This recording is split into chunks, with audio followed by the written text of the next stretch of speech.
नमस्कार, मैं हूं बिलाल और आप देख रहे हैं इंडिया दस्तक। चलिए बुलेटिन में सबसे पहले बात करेंगे उत्तराखंड की। आप बता दें कि यहाँ पर हरिद्वार में आम आदमी पार्टी के यहाँ पर पूर्व प्रदेश प्रवक्ता हेमा भंडारी ने किसान नेता राकेश टिकैत के साथ बेंगलुरु में हुई अभद्रता पर कड़ी आपत्ति जताई है। आपको बता दें कि बेंगलुरु में यहाँ पर किसान नेता राकेश टिकैत की तरफ से एक प्रेस कॉन्फ्रेंस में यहाँ पर उनके ऊपर काले स्याही लिखी है और बताया जा रहा है कि यहाँ पर जिसको लेकर देश भर में अलग अलग यहाँ पर पार्टियों के नेताओं में भी यहाँ पर इसकी कड़ी निंदा की है।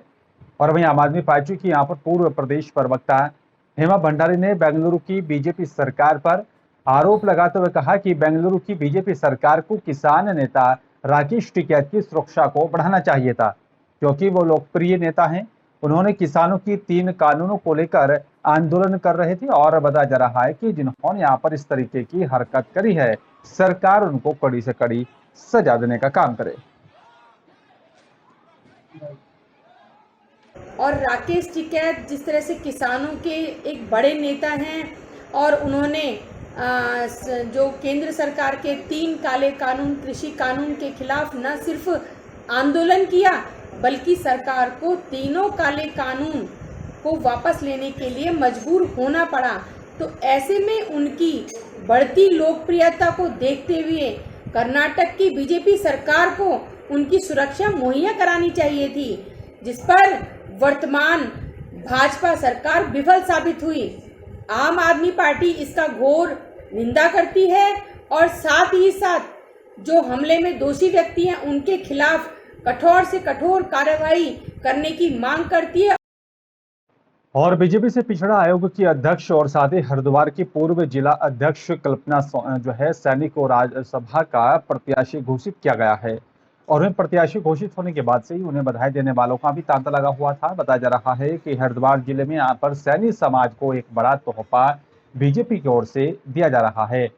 इस दौरान कल्पना सैनी ने यहाँ पर पार्टी का आभार जताया। और आपको बता दें, भारतीय जनता पार्टी ने यहाँ पर उत्तराखंड की एक राज्यसभा सीट पर होने वाले चुनावों के लिए रुड़की निवासी कल्पना सैनी को अपना प्रत्याशी घोषित किया है।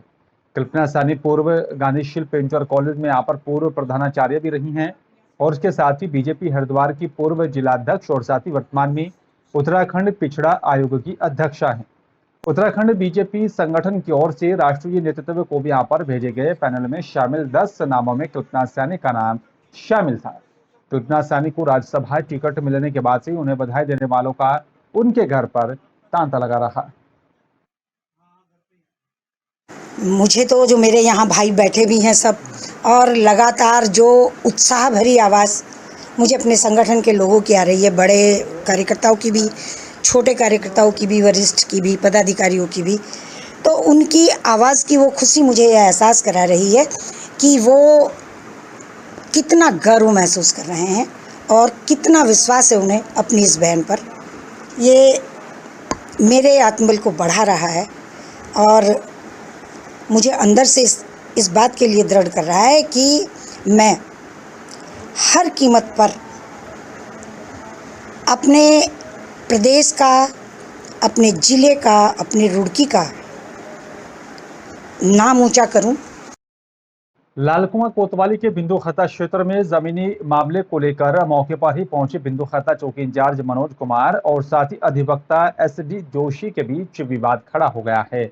मामला इतना बढ़ा कि यहां पर अधिवक्ता और पुलिस के बीच मारपीट भी शुरू हो गई थी, जिसके बाद से ही पुलिस ने वकील को गिरफ्तार कर सरकारी कार्य में बाधा डालने और मारपीट और साथ ही गाली गलौज सहित धमकी से यहाँ पर कई धाराओं में मुकदमा दर्ज कर लिया है। वहीं मामले की सूचना के बाद बताया जा रहा है कि यहाँ पर जो है कम्युनिस्ट नेता और साथ ही आधा दर्जन अधिवक्ताओं ने भी पुलिस के खिलाफ कोतवाली में तहरीर सौंपी है। और वहीं पुलिस ने मामला बढ़ता देख कोतवाली में इकट्ठा भीड़ को भी हटा दिया। और वहीं पुलिस और साथ ही वकील के बीच मारपीट की घटना का वीडियो सोशल मीडिया पर तेजी से वायरल हो रहा है। लगभग 1:30 बजे की बात है। बिंदु खत्ता चौकी इंचार्ज एक शिकायती पत्र की जांच में घटनास्थल पर गए थे। वहां दोनों पक्ष पहले से लड़ाई झगड़ा होने की आशंका थी, जिसके मद्देनज़र काफ़ी फोर्स भी लेके गए थे। तो इसी उपरांत कुछ लोग, अन्य लोग, 4-5 लोग जिनका उस विवाद से कोई मतलब नहीं था, है ना, वहां आए और पुलिस के साथ हाथापाई करने लगे, जिसके संबंध में अभियोग पंजीकृत किया जा रहा है और आवश्यक कार्रवाई की जा रही है। की गई है। है ना, सरकारी कार्य में बाधा पहुंचाया गया। जो आवश्यक कार्रवाई होगी, अभियोग पंजीकृत कर लिया गया है, आवश्यक कार्रवाई की जा रही है। कौन कौन सी धारा? 353, 504, 506। माननीय उच्च न्यायालय के आदेश के बाद में बताया जा रहा है कि लाउडस्पीकर की आवाज को सीमित करने के संबंध में लक्सर कोतवाल यशपाल सिंह बिष्ट की तरफ से लक्सर कोतवाली परिसर में सभी धर्म के लोगों के साथ बैठक की गई है। लक्सर कोतवाल यशपाल सिंह बिष्ट ने बताया कि यहां पर माननीय उच्च न्यायालय के आदेश के संबंध में पुलिस महानिदेशक उत्तराखंड की तरफ से एक अभियान चलाया जा रहा है, जिसमें ध्वनि प्रदूषण नियंत्रण करने को लेकर सभी धर्म के लोगों को लक्सर कोतवाली परिसर में बुलाया गया, जहां पर उनको धार्मिक स्थल से होने वाले ध्वनि प्रदूषण के संबंध में अवगत कराते हुए लाउडस्पीकर की आवाज को सीमित करने का अनुरोध किया गया। उसका पालन न करने पर कार्रवाई की जानकारी भी दी गई है। आयोजित की गई थी, जिसके क्रम में ध्वनि प्रदूषण नियंत्रित करने के लिए उच्च अधिकारी के माध्यम से एक अभियान चलाया गया है, जिसमें ये कहा गया है कि पहले सभी धार्मिक स्थलों में या ऐसे स्थान जहाँ पे बहुत तेज आवाज़ का ध्वनि प्रदूषण होता, उन सभी को बुला करके उनको बता दिया जाए कि इस तरह से आवाज़ को नियंत्रण में रखें। तो इसी संबंध में उनको आज अवगत कराने के लिए हमने अपने सभी धर्म के लोगों को यहाँ बुलाया था, अन्य लोगों को बुलाया था, और जिनको हमने यही बात बताई है कि भाई इस ध्वनि प्रदूषण को कम करना है और उच्च न्यायालय के निर्देशों का पालन करना है। सोमवती अमावस्या का महान स्नान हुआ है। बताया जा रहा है कि यहाँ पर 2.5 साल के बाद हरिद्वार में किसी यहाँ पर स्नान पर्व पर इतनी अधिक संख्या में श्रद्धालु देखने को नहीं मिले। सड़कों से लेकर गंगा घाट और साथ ही फिर यहाँ पर पौराणिक ब्रह्मकुंड तक हर जगह पर सिर्फ लोगों की भीड़ दिखाई दी। पौराणिक ब्रह्मकुंड पर यहाँ पर रात 12 बजे से ही गंगा में आस्था की डुबकी लगाने वालों का सैलाब उमड़ पड़ा था। आपको बता दें कि यहाँ पर बताया जा रहा है कि श्रद्धालुओं से खचाखच भरा हर किसी से यहाँ पर गंगा में डुबकी लगाने की होड़ मची थी। और बताया जा रहा है कि सोमवती अमावस्या स्नान का हिंदुओं में विशेष महत्व माना जा रहा है, और यही कारण है कि यहाँ पर पहले तो यहाँ पर सोमवती अमावस्या और साथ ही फिर सोमवार को ही इसके पड़ने से यहाँ पर इसका महत्व और भी अधिक बढ़ जाता है। इस दिन का एक अपना महत्व है। अमावस्या के दिन गंगा का स्नान करना। माता जी ने मुझे स्पेशली बोला था कि सुबह आपने जाना है और सुबह 5 बजे स्नान करके आना है। देखो, आस्था है, एक पुरानी जुड़ी हुई चीजें हैं, तो कुछ ना कुछ है। बस स्नान ध्यान से बहुत पुण्य मिलता है और क्या, सारे पाप कटेंगे। और आज बट सावित्री का व्रत भी है, तो इसलिए हम लोग आ गए हैं। हम लोग यहीं के रहने वाले हैं, कंचल के। सोमवती अमावस्या का स्नान है। श्रद्धालु रात को 12 बजे से ही स्नान कर रहे हैं और ब्रह्म मुहूर्त में काफ़ी संख्या में श्रद्धालु। और सोमवती अमावस्या पर स्नान के लिए बता दें कि कई राज्यों से यहाँ पर श्रद्धालुओं की भीड़ उमड़ पड़ी थी। आपको बता दें कि यहाँ पर यात्रा सीजन सोमवती अमावस्या स्नान और साथ ही वीकेंड की भीड़ के चलते शहर के अंदर से लेकर हाईवे तक वाहनों का दबाव बढ़ा रहा। उत्तरी हरिद्वार में देर रात से ही हाईवे पर जाम की समस्या होती रही है और वहीं हाईवे पर वाहन रेंग रेंग कर चलते रही। वाहनों की संख्या के आगे हाईवे छोटा नजर आ रहा था और पार्किंग भी कम पड़ गई थी। यातायात डायवर्जन लागू करने के बाद भी खास राहत नहीं मिल पाई थी, जिसके बाद जाम में फंसे यात्रियों को भी परेशानियों का सामना करना पड़ा है।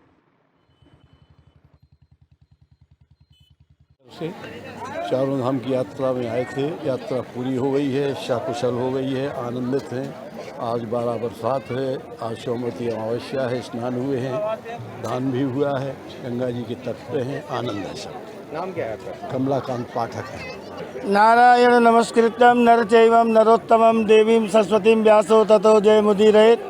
आज यात्रा के दौरान बद्रीनाथ, केदारनाथ, गंगोत्री, जमनोत्री के इस पावन पर्व पर माँ गंगा के तट पर 6 महीने के बाद सोमवती अमावस्या का पर्व इस वर्ष पहली बार पड़ा है। पहले वर्ष में 2022 में सोमवती अमावस्या का एक महाकुंभ के भांति ये प्रोग्राम आज हम माँ गंगा के तट पर देख रहे हैं। 2 साल के बाद, कोरोना काल के बाद हमें ये मौका माँ गंगा के तट पर मिला है।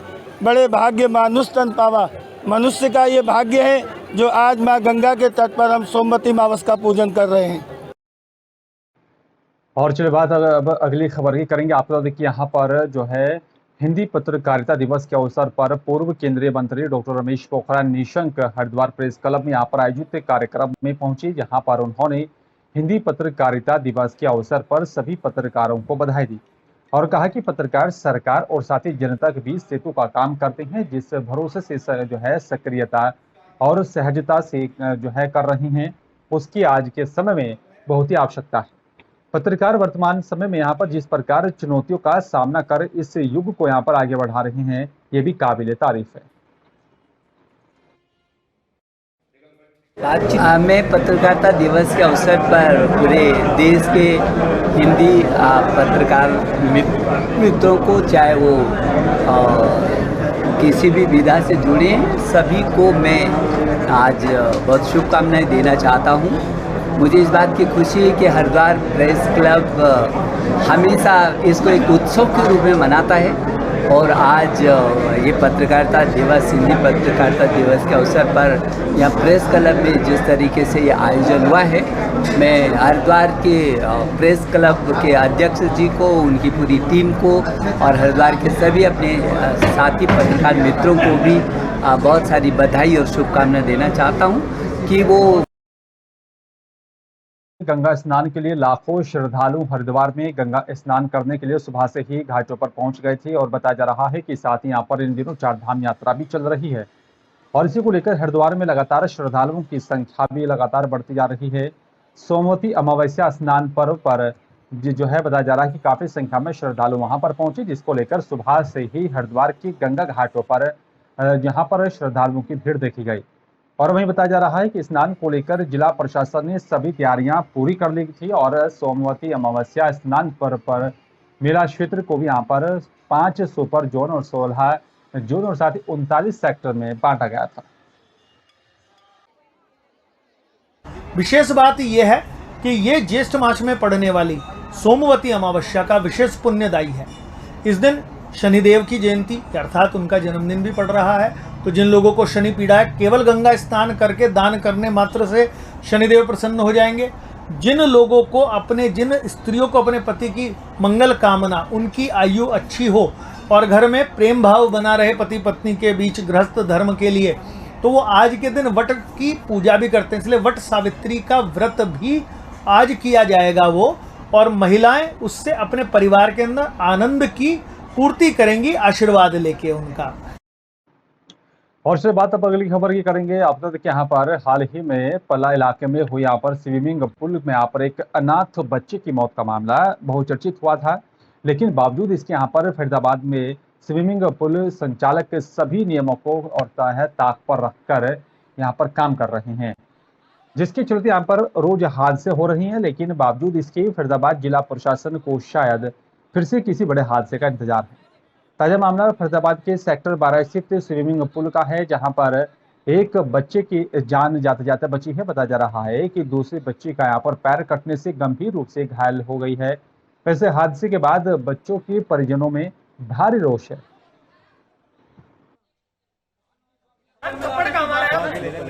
जब लेडीज वाले में घुसने से मना किया, आपको मना किया मैंने। यहाँ पे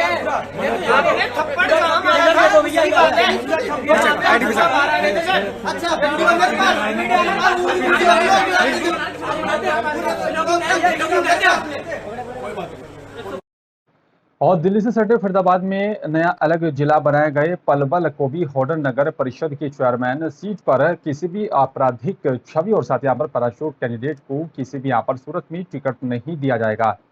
बीजेपी की ओर से ये दावा किया जा रहा है कि जिसको लेकर बीजेपी कार्यकर्ताओं की यहाँ पर आपातकालीन बैठक को भी बुलाया गया, क्योंकि शहर में यहाँ पर एक आपराधिक छवि के व्यक्ति को यहाँ पर बीजेपी पार्टी अपनी टिकट किसी दबाव में चेयरमैन पद पर चुनाव लड़वाना चाह रही है। बैठक में शहर में यहाँ पर चुनाव लड़ने और साथ ही लड़वाने वाले भारी संख्या में मौजूद थे। बावजूद सभी के यहाँ पर एक ही आवाज में प्रस्तावित आपराधिक रिकॉर्ड वाले कैंडिडेट का विरोध विधायक के यहाँ पर कानों को स्पष्ट सुनाई दे रहा है, जिसके बाद विधायक द्वारा यहाँ पर मौजूद सभी कार्यकर्ताओं और साथ ही पदाधिकारियों को आश्वासन दिया गया है कि किसी भी पैराशूट उम्मीदवार और साथ ही आपराधिक छवि के लोगों के लिए यहाँ पर बीजेपी में कोई भी स्थान नहीं है।